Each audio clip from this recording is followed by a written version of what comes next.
समझ ना पाया, तन मिट्टी है मन माया। ओम नमो भगवते भगवा वासुदेवाय। चोला ओम तन नमः पे जो शिवाय। तू ओढ़े, हर चोला तो जाएगा पीछे उच्च छोड़े। वर्ण की अधोगति और नीच वर्ण की ऊर्ध्वगति का कारण। मुनियों ने पूछा, महाभाग, आप सर्वज्ञ हैं, समस्त प्राणियों के हित में तत्पर रहने वाले हैं। मुने, भूत भविष्य और वर्तमान कुछ भी आपसे छिपा नहीं है।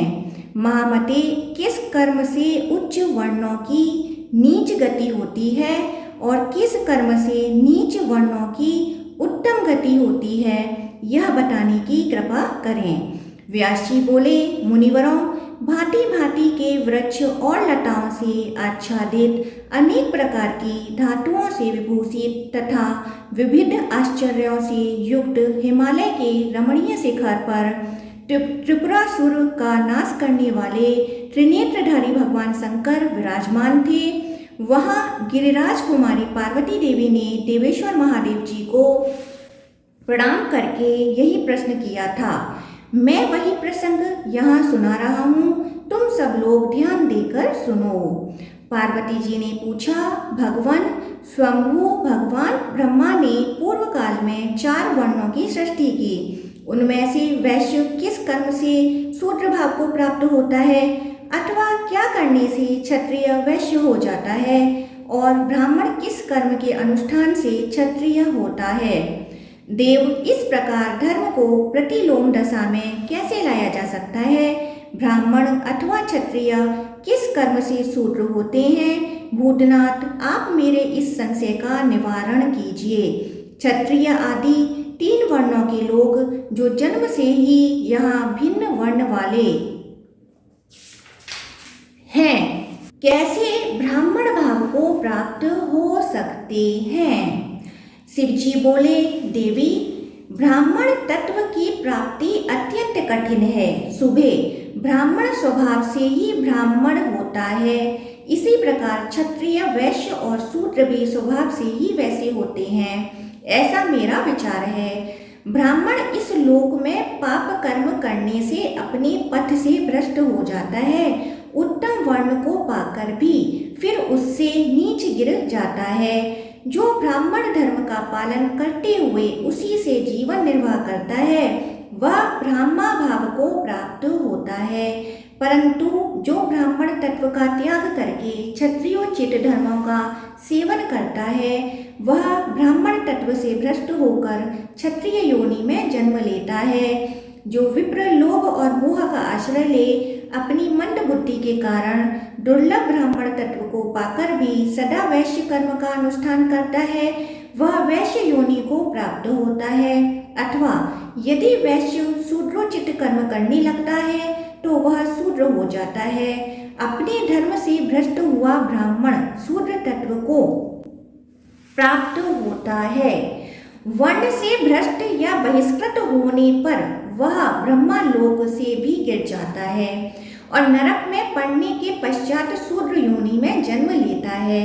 महाभागे, क्षत्रिय अथवा वैश्य भी जब अपना अपना कर्म छोड़कर शूद्रोचित कर्म करने लगते हैं, तब अपने पद से भ्रष्ट होकर वर्ण संकर हो जाते हैं। ऐसे कर्म भ्रष्ट ब्राह्मण, क्षत्रिय और वैश्य तीनों शूद्र भाव को प्राप्त होते हैं।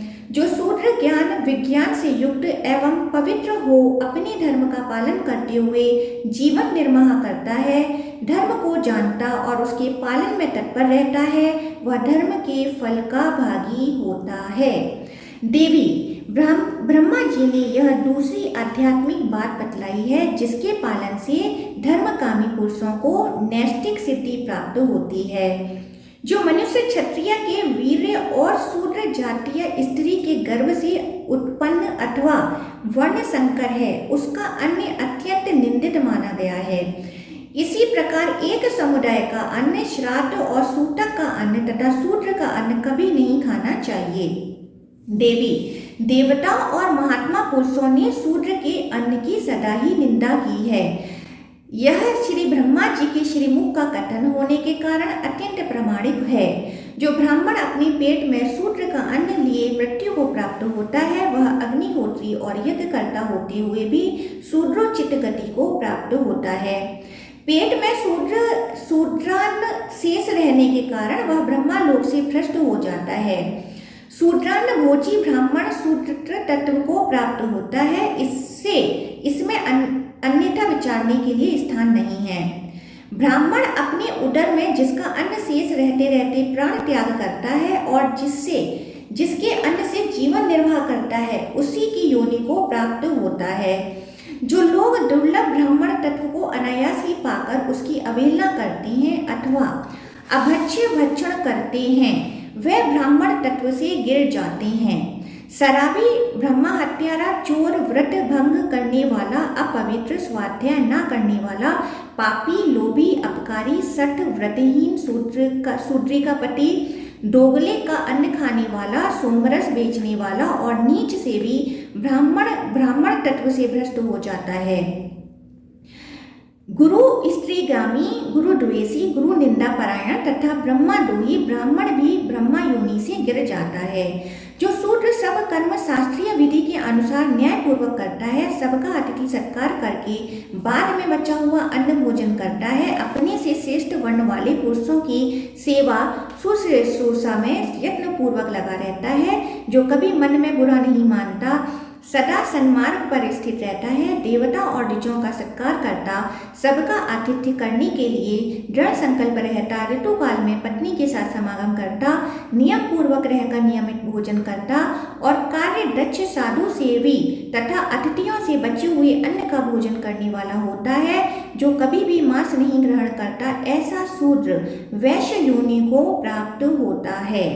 जो वैश्य सत्यवादी, अहंकार रहित, निर्द्वंद, सामवेद का ज्ञाता, पवित्र और स्वाध्याय परायण होकर प्रतिदिन यज्ञ करता, मन और इंद्रियों को संयम में रखता, ब्राह्मणों का सत्कार करता, किसी भी वर्ण के दोष नहीं देखता, गृहस्थोचित व्रत का पालन करते हुए केवल 2 समय भोजन करता है, जो आहार पर विजय पाकर निष्काम एवं अहंकार शून्य हो गया है, अग्निहोत्र की उपासना करते हुए विधि पूर्वक हवन करता है और सबका आतिथ्य सत्कार करते हुए यज्ञ शिष्ट अन्न का भोजन करता है, वह वैश्य पवित्र होकर श्रेष्ठ क्षत्रिय कुल में जन्म ग्रहण करता है। क्षत्रिय रूप में उत्पन्न होने पर वह जन्म से ही अच्छे संस्कार का होता है। उपनयन के पश्चात ब्रह्मचर्य व्रत के पालन में तत्पर हो वह संस्कार संपन्न द्विज होता है। वह समय समय पर दान देता, प्रचुर दक्षिणा देकर वैभव पूर्ण यज्ञ करता और वेदों अध्ययन करके स्वर्ग की इच्छा से आवनीय आदि तीनों अग्नियों की सदा उपासना करता है। राजा होने पर वह संकल्प के जल से भीगे हाथों द्वारा दान देता है और सदा धर्मपूर्वक प्रजा का पालन करता है। स्वयं सत्यवादी होकर सदा सत्य का ही अनुष्ठान करता है, शुद्धि पर दृष्टि रखता है और धर्म दंड से युक्त हो धर्म, अर्थ एवं काम रूप त्रिवर्ग का साधन करता है। शरीर और इंद्रियों को वश में रखकर प्रजा से कर के रूप में केवल उसकी आय का 6वां भाग ग्रहण करता है। तत्व के राजा को चाहिए कि वह स्वेच्छाचारी होकर विषय भोगों का सेवन न करे, अपितु धर्म में चित्त लगाकर सदा ऋतुकाल में ही पत्नी के पास जाए। नित्य उपवास करने वाला, नियम परायण, स्वाध्यायशील तथा पवित्र रहे, सबका अतिथि सत्कार करे, धर्म, अर्थ और काम का चिंतन करते हुए सदा प्रसन्नचित्त रहे, अन्न की इच्छा रखने वाले शूद्रों को भी सदा यही उत्तर दे, भोजन तैयार है, स्वार्थ या कामना से प्रेरित होकर कोई भाव न व्यक्त करे, देवता, पितर और अतिथियों के लिए सर्वदा साधन सामग्री उपस्थित रखे, अपने घर में न्याय अनुकूल विधि से उपासना करे, भिक्षु को भिक्षा दे, दोनों समय विधि पूर्वक अग्निहोत्र करे तथा गौओं और ब्राह्मणों का हित साधन करने के लिए संग्राम में सम्मुख होकर प्राण दे दे। त्रिविध अग्नियों के सेवन तथा मंत्रोच्चार पूर्वक हवन करने से पवित्र होकर क्षत्रिय भी जन्मांतर में ज्ञान विज्ञान संपन्न, वेदों का पारंगत और संस्कार युक्त ब्राह्मण हो जाता है। इस प्रकार उत्तरोत्तर शुभ कर्म करने से धर्मात्मा वैश्य कर्मानुसार क्षत्रिय होता है और नीच कुल में उत्पन्न शूद्र भी उत्तम कर्म करने से संस्कार संपन्न द्विज हो जाता है। देवी, जन्म से ब्राह्मण होने पर भी जो दुराचारी और समस्त वर्ण संस्कारों का अन्न भोजन करने वाला है वह ब्राह्मण तत्व को त्याग कर वैसा ही शूद्र हो जाता है। इसी प्रकार शुद्ध आत्मा एवं जितेंद्रिय शूद्र भी शुद्ध कर्मों के अनुष्ठान से ब्राह्मण की भांति सेवन करने योग्य हो जाता है। यह साक्षात ब्रह्मा जी का कथन है। जो शूद्र अपने स्वभाव और कर्म के अनुसार जीवन बिताता है उसे द्विजातियों से भी अधिक शुद्ध जानना चाहिए, ऐसा मेरा विश्वास है। जन्म, संस्कार, वेदाध्ययन और संतति ये सब द्विजोत्व के कारण नहीं है। द्विज तत्व का मुख्य कारण तो सदाचार ही है। संसार में ये सब लोग आचरण से ही ब्राह्मण माने जाते हैं। उत्तम आचरण से में स्थित होने पर शूद्र भी ब्राह्मण तत्व को प्राप्त हो सकता है। पार्वती, ब्रह्मा स्वभाव सर्वत्र सम है, यह मेरी मान्यता है। जहाँ निर्गुण एवं निर्मल ब्रह्मा स्थित हैं वही दिष्टत्व है। देवी, ये जो विमल स्वभाव वाले पुरुष हैं वे ब्रह्मा के ही स्थान और भाव का दर्शन करने वाले हैं। प्रजा की सृष्टि करते समय वरदायक भगवान ब्रह्मा ने स्वयं ही ऐसी बात कही थी। ब्राह्मण इस संसार में एक महान क्षेत्र है जो हाथ पैरों से युक्त होकर सर्वत्र विचरता रहता है। इसमें जो बीज पड़ता है वह परलोक में फल देने वाली खेती है। ब्राह्मण को सदा संतुष्ट एवं सन्मार्ग का पथिक होना चाहिए। उन्नति चाहने वाले द्विज को सदा ब्राह्मण मार्ग का अवलंबन करके रहना चाहिए। गृहस्थ ब्राह्मण को घर पर रहते हुए प्रतिदिन संहिता के मंत्रों का अध्ययन और स्वाध्याय करना चाहिए। वह अध्ययन की वृत्ति से ही जीवन निर्वाह करे। जो ब्राह्मण इस प्रकार सदा सन्मार्ग में स्थित हो अग्निहोत्र और स्वाध्याय करता है वह ब्रह्मा भाव को प्राप्त होता है। देवी, ब्राह्मण तत्व को प्राप्त करके उसकी यत्न पूर्वक रक्षा करनी चाहिए। यह मैंने तुम्हें बड़ी गोपनीय बात बतलाई है। शूद्र धर्माचरण से ब्राह्मण होता है और ब्राह्मण धर्म भ्रष्ट होने पर शूद्र तत्व को प्राप्त होता है। ओम नमो भगवते वासुदेवाय। ओम नमः शिवाय।